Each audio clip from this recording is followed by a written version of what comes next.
तो आज हमारे होने वाला है भाग 4, जिसमें हम डीपीएसपी पढ़ेंगे, डायरेक्ट प्रिंसिपल स्टेट पॉलिसी, राज्य के नीति निर्देशक तत्व। तो स्वागत है आपका घटना चक्र पुनर्विलोकन एमसीक्यू सीरीज के भारत की राज्य व्यवस्था में। स्टार्ट करते हैं बिना किसी टाइम को गवाए। पहला प्रश्न आप सभी के सामने दिख रहा होगा, राज्य के नीति निर्देशक सिद्धांतों को भारतीय संविधान में शामिल किए जाने का उद्देश्य है। तो क्या उद्देश्य है इसमें? तो समाजवादी और आर्थिक प्रजातंत्र को स्थापित करना। ठीक है, सामाजिक और आर्थिक प्रजातंत्र को स्थापित करना। अब राजनीतिक प्रजातंत्र को तो स्थापित करना ही राजनीतिक को नहीं करना है, सामाजिक को करना है, गांधीवादी प्रजातंत्र को भी नहीं करना है, सामाजिक और आर्थिक प्रजातंत्र को। 2002 का प्रश्न है ये। निम्न में लिखित में से कौन सा एक राज्य नीति निर्देशक सिद्धांतों का उद्देश्य नहीं है? तो कौन सा नहीं है आपका? एक धार्मिक राज्य की स्थापना करना, ये अपने डीपीएसपी का उद्देश्य नहीं है। राज्य के नीति निर्देशक सिद्धांत किस प्रकार मौलिक अधिकारों से भिन्न है? तो किस प्रकार आपको भिन्न देखने को मिलेंगे कि पूर्वोक्त केंद्र सरकार के लिए और उपरोक्त राज्यों के लिए। पूर्वोक्त संविधान का अंश नहीं है जबकि उपरोक्त है। ये यूपीएससी का क्वेश्चन है तो इसलिए कुछ अजीब सा दिखेगा। इसकी जगह आप इंग्लिश में भी पढ़ सकते हो, लेकिन हम यहाँ पर हिंदी में है तो हिंदी में ही देखेंगे। तीसरा दे रखा है, निर्देशक सिद्धांत प्रवर्तनीय नहीं है। ठीक है, जबकि मौलिक अधिकार प्रवर्तनीय है। प्रवर्तनीय मतलब इसको चुनौती नहीं दी जा सकती। ठीक है, निर्देशक सिद्धांत को, जबकि मौलिक अधिकार प्रवर्तनीय है। ठीक है, ये आपको यहाँ पर ध्यान रखना है। उपयुक्त में से कोई नहीं, तो सी इसका सही हो जाएगा। नीति निर्देशक तत्व है तो कैसे तत्व देखने को मिलेंगे आपको? अवाद्य योग। ठीक है, अवाद्य योग, वाद्य योग। तो वाद्य योग मतलब ये है कि अगर आपके जो नीति मूल अधिकार है वो हनन होते हैं तो वो आप सुप्रीम कोर्ट में चुनौती दे सकते हैं। ठीक है, वो वाद है। और अवाद्य आपके डीपीएसपी में जो आपके संविधान में उल्लेख कर रखा है, अगर वो आपको राज्य नहीं देता तो उसके लिए आप सुप्रीम कोर्ट नहीं जा सकते हैं। कठोर और लचीले तो आपके संविधान की बात हो जाएगी। यहाँ पर एमपीपीएससी प्री का ही क्वेश्चन है। निम्न कथनों पर हमें विचार करना है। भारतीय संविधान के संदर्भ में राज्य के नीति निर्देशक तत्व विधायिका के कृत्य पर निर्भर करते हैं, कार्यपालिका कृत्यों पर निर्भर करते हैं। तो इसमें आपको कौन सा आंसर देखने को मिलेगा? इसमें ना ही एक ना ही दो। ठीक है, ना ही एक और ना ही दो देखने को मिलेगा। देखिए, जो विधायिका के कर्तव्यों पर निर्भर करते हैं, तो राज्य के जो नीति निर्देशक तत्व विधायिका, कार्यपालिका और संवैधानिक मामलों में राज्य के लिए सिफारिश है। ठीक है, ये आपको यहाँ पर ध्यान रखना है, ना कि निर्बद्ध करते हैं। उसके अलावा कार्यपालिका के कर्तव्यों का निर्बद्ध करते हैं, तो ये कार्यपालिकाओं के कर्तव्यों का भी निर्बद्ध नहीं करते हैं। इसलिए आपको यहाँ पर ध्यान रखना है। राज्य के नीति निर्देशक तत्व ना तो विधायिका के कर्तव्य पर निर्भर करते हैं, ना ही कार्यपालिकाओं के कर्तव्य पर निर्भर करते हैं। छठवां प्रश्न आपको दिख रहा होगा यहाँ पर, संविधान के भाग 4 के अंतर्विष्ट प्रावधानों के संदर्भ में निम्नलिखित कथनों में से कौन सा सही है? तो वे न्यायालय द्वारा प्रवर्तनीय होते हैं, तो बिल्कुल गलत। न्यायालय द्वारा प्रवर्तनीय ये नहीं होते। डीपीएसपी कौन होते हैं? मूल अधिकार होते हैं। तो एक तो गलत हो गया, तो यहाँ से भी हट जाएगा, यहाँ से भी हट जाएगा। अब बच हमारे पास रहे 2, 2, 3। अब 2 और 3 भी पढ़ लेते हैं। वे किसी भी न्यायालय द्वारा प्रवर्तनीय नहीं है। तो क्या हो जाएगा इसमें आपको? वो किसी भी न्यायालय द्वारा प्रवर्तनीय नहीं है, तो बिल्कुल आपको किसी भी न्यायालय द्वारा प्रवर्तनीय नहीं है। इस भाग के अधिक कथित सिद्धांत राज्य के द्वारा कानून बनाने को प्रभावी करेंगे, तो तीसरा गलत हो जाएगा। केवल आपको 2 इसमें सही देखने को मिलेगा। ठीक है, केवल 2 सही देखने को मिलेगा। हाँ, इस भाग के अधिक कथित सिद्धांत राज्य के द्वारा कानून बनाने को प्रभाव करेंगे, 3 भी सही है। ठीक है, इस भाग में जो अधिक कथित सिद्धांत है वो राज्य को कानून बनाने के लिए प्रभाव करेंगे, बिल्कुल सही है। और वो किसी भी न्यायालय द्वारा प्रवर्तनीय नहीं है, तो इसलिए 2 और 3 सही हो जाएंगे। केवल 2 नहीं होगा, इसमें 2 और 3 होगा। राज्य के नीति निर्देशक तत्वों के बारे में निम्न कथनों पर विचार कीजिए। तो कैसे विचार करना है कि ये तत्व देश के सामाजिक, आर्थिक, लोकतंत्र की व्याख्या करते हैं। ठीक है, इन तत्वों में अंतर्विष्ट उपबंध किसी भी न्यायालय द्वारा प्रवर्तनीय नहीं है। तो ये तो अपन 2 सही पढ़ के आए, लेकिन सामाजिक, आर्थिक, लोकतंत्र की व्याख्या करते हैं तो ये भी सही है। 1 और 2 दोनों सही हो जाएगा। नेक्स्ट क्वेश्चन, कल्याणकारी राज्य की संकल्पना का समावेशन भारत के संविधान में है। कहां पर देखने को मिलेगा? राज्य के नीति निर्देशक तत्व में, चौथी अनुसूची में, मौलिक अधिकार में, प्रस्तावना में। तो ये आपको देखने को मिलेगा चौथी राज्य के नीति निर्देशक में। ठीक है, डीपीएसपी में direct principle state policy, Hindi में इसको बोलते हैं राज्य के नीति निर्देशक तत्व। भारत के संविधान का कौन सा भाग कल्याणकारी राज्यों का आदेश घोषित करता है? तो ये आपका डीपीएसपी।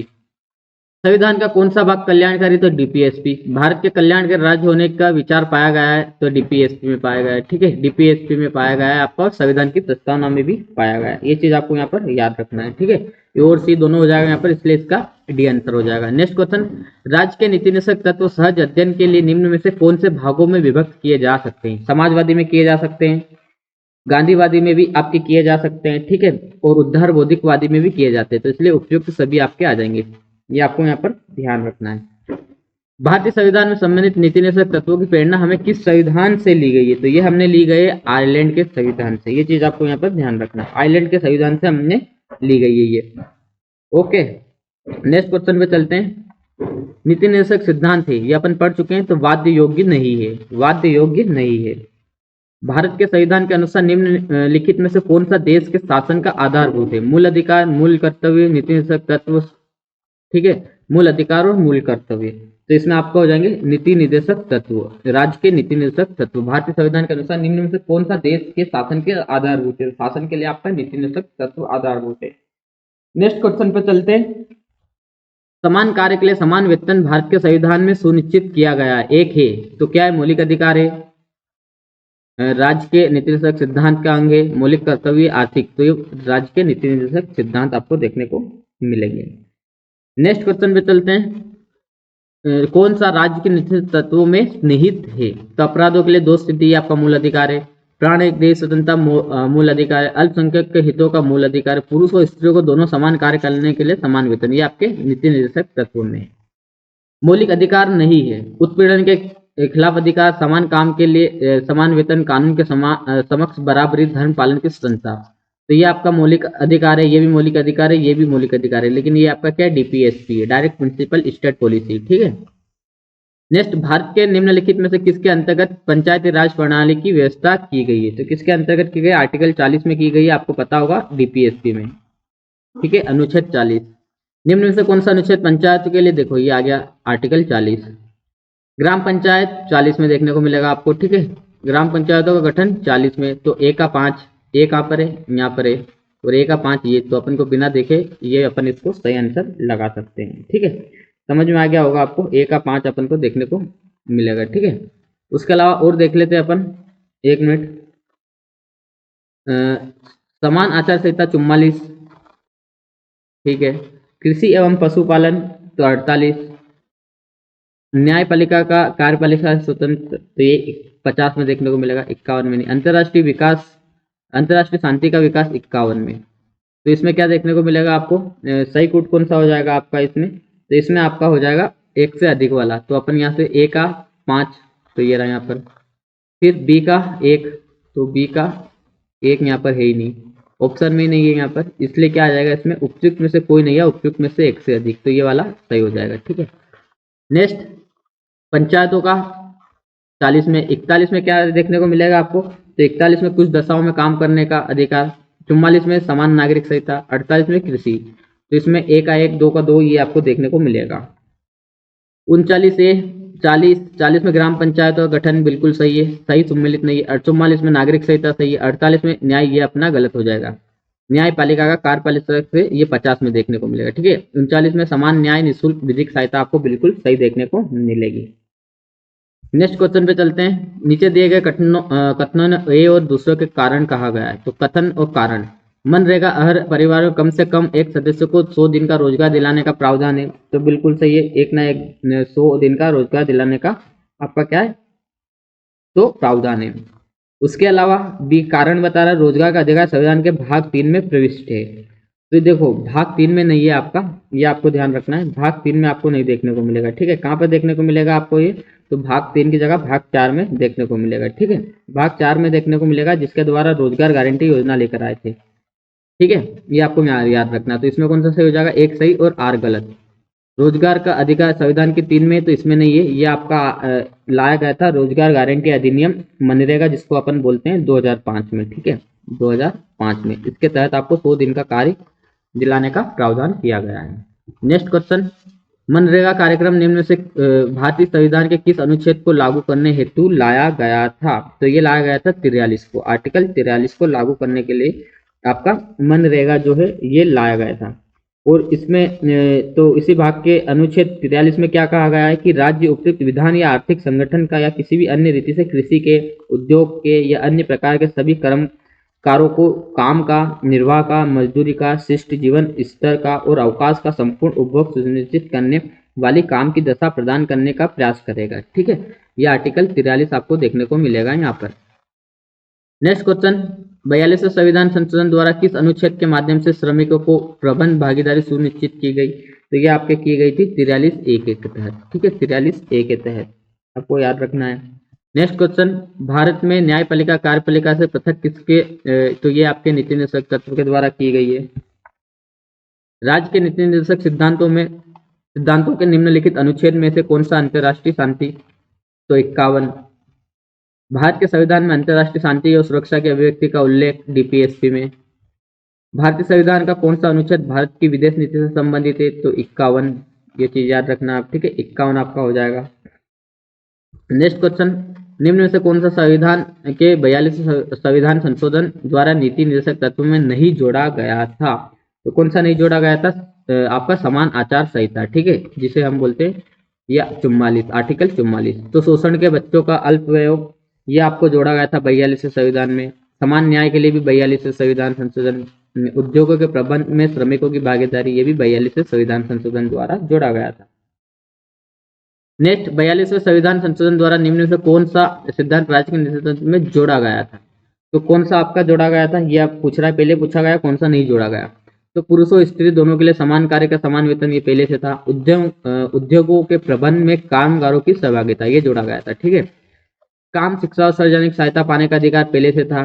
श्रमिकों के लिए निर्वाह योग्य वेतन, काम, और ये भी था आपका। तो इसमें जोड़ा कौन सा गया 42 द्वारा, कामगारों की सहभागिता। संविधान निम्न में से किसके शोषण के विरुद्ध अधिकार स्वीकृत करता है, बच्चों के बिल्कुल करता है, स्त्रियों के भी करता है, ठीक है, बच्चों के लिए भी करता है और स्त्रियों के लिए भी करता है, और फिर जनजातियों के लिए भी करता है। लेकिन आपको याद रखना दलितों के लिए नहीं करता है, ये आपको ध्यान रखना, दलित शब्द संविधान में कहीं भी उल्लेखित नहीं है। कौन एक राज्य के नीति निर्देशक तत्व नहीं है, मद्य निषेध, गौ संरक्षण, पर्यावरण संरक्षण, 14 वर्ष की आयु तक बच्चों को निःशुल्क शिक्षा देना, तो ये हो जाएगा आपका डी, ये आपका मूल अधिकार है, ठीक है। मूल अधिकार में आपको देखने को मिलेगा ये, हाँ, राज्य के नीति तत्व नहीं है, तो कौन सा नहीं है आपका, 14 वर्ष की आयु तक बच्चों को निःशुल्क शिक्षा, तो ये आपको याद रखना, ये आपके नीति निर्देशक तत्व नहीं है। ओके, आगे चलते हैं नेक्स्ट क्वेश्चन पे। ये आपका क्या है, मूल अधिकार है, ध्यान रखना, मूल अधिकार, ठीक है, फंडामेंटल राइट, FRA, ठीक है। कब जोड़ा गया था ये आपको कमेंट करके बताना है, ये कौन से संविधान संशोधन द्वारा जो जोड़ा गया था आपका, तो आप लोगों के लिए होमवर्क है। नीति तत्वों में शामिल है मानव व्यापार, दुर्व्यापार, बालक श्रम निषेध, ठीक है, मादक पेय एवं स्वास्थ्य के लिए हानिकारक औषधि प्रयोजनों के भिन्न उपभोग का प्रतिषेध, ठीक है। तो कौन सा आपको देखने को मिलेगा इसमें 45 में, कौन सा क्वेश्चन इसमें सही हो जाएगा, तो देखो मानव दुर्व्यापार, बालक श्रम, ये आपका मूल अधिकार है, फंडामेंटल राइट है, ठीक है। कौन सा आर्टिकल है इसका, कमेंट करके बताओ, 23 या 24, ठीक है, दो बता दिए मैंने, दोनों में से एक कमेंट करके बता देना, इसमें केवल 2 आ जाएगा। नेक्स्ट, भारतीय संविधान में प्रतिस्थापित राज्य के नीति निर्देशक तत्वों के अंतर्गत निम्नलिखित प्रावधानों पर विचार कीजिए।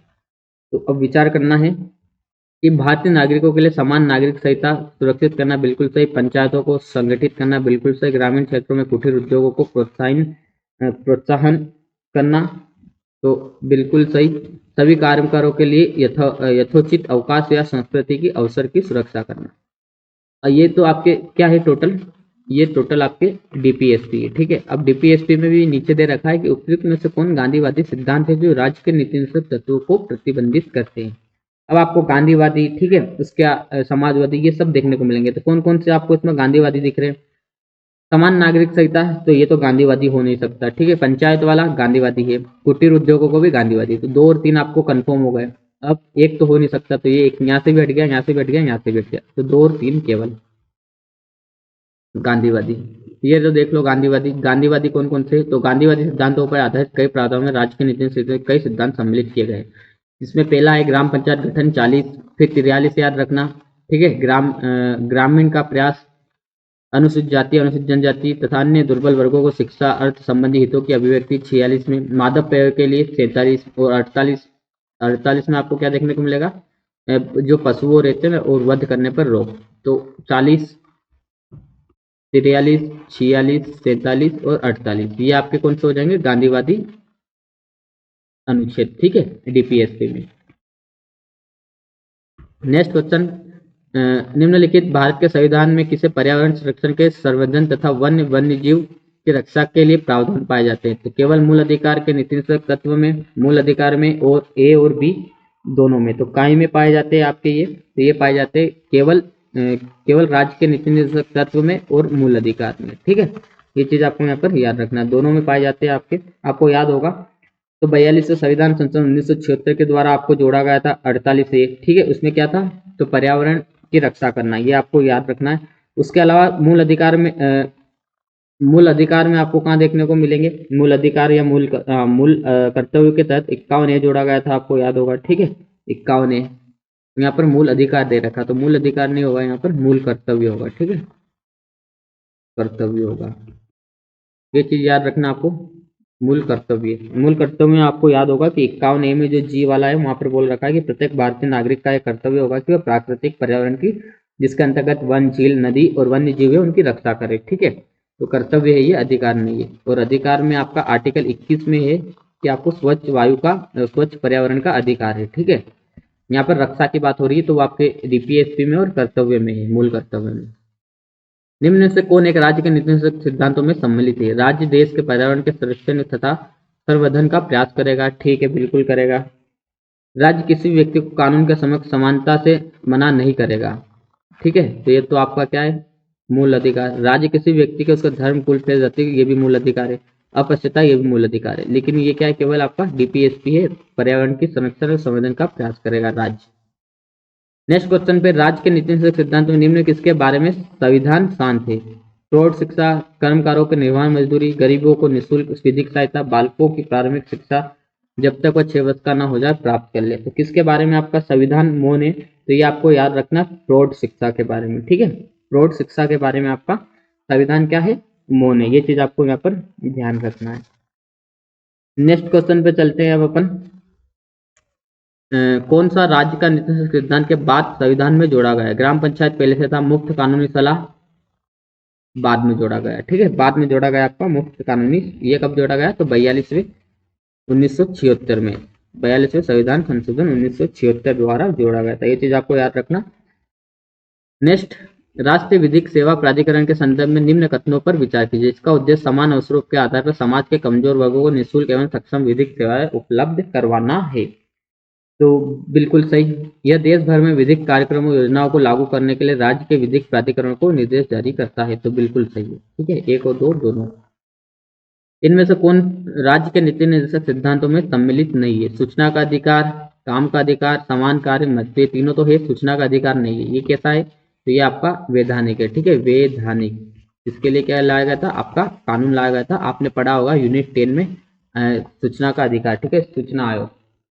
तो सूचना का अधिकार आपको याद रखना है, कब आया था ये बता दो मुझे जल्दी से कमेंट करके, ये आपका होमवर्क है। 2 होमवर्क हो गए आप लोगों के लिए। ठीक है, नेक्स्ट, निम्न में से कौन नीति निषेधक तत्व है? तो बिल्कुल समान नागरिक संहिता।